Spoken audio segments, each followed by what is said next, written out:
Le Présidium Lamouka convoqué en date du 29 novembre au 2 décembre, 3 jours d'affilée sous la coordination du président Jean-Pierre Bemba Gombo dans sa résidence. Parmi les points évoqués, le Présidium Lamouka en première position a remercié la population congolaise de son soutien à cette plateforme depuis la période électorale jusqu'à ces jours. Aussi, il a remercié les coordonnateurs sortants pour son mandat trimestriel qui a été une réussite. Et lui, à son tour, a présenté le rapport de son mandat trimestriel, tout en encourageant et félicitant la désignation de son successeur, l'actuel coordonnateur Adolphe Mouzitou, qui prend le bâton de commandement de cette plateforme politique. Nous allons continuer le travail, consolider l'unité de Lamouka, consolider l'unité de notre peuple.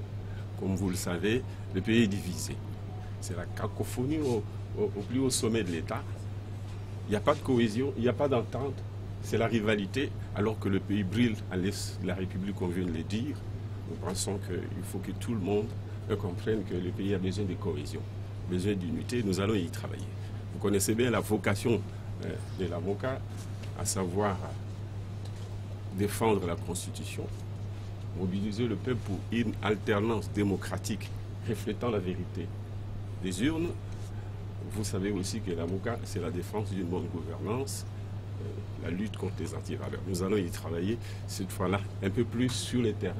Nous mobiliser ensemble tous les leaders de Lamouka pour mobiliser la population à travers le pays, de manière à ce que dans chaque ville on se soulève, on fasse de marches pacifiques afin de bouter l'ennemi qui pille à l'est du pays, qui tue et qui crée l'insécurité. Ce dernier a promis de convoquer récemment une réunion pour lancer et fixer les opinions sur les enjeux politiques de l'heure. Et il souhaite pendant son mandat de travailler pour consolider l'unité de Lamouka, sur la cohésion du pays, de lutter contre les antivaleurs, mettre fin à cette division qui tue le pays et aux pilleurs qui en profitent. Par ailleurs, il convient de signaler l'absence de Moïse Katumbi et Martin Fayoulou, deux grandes figures de cette plateforme politique.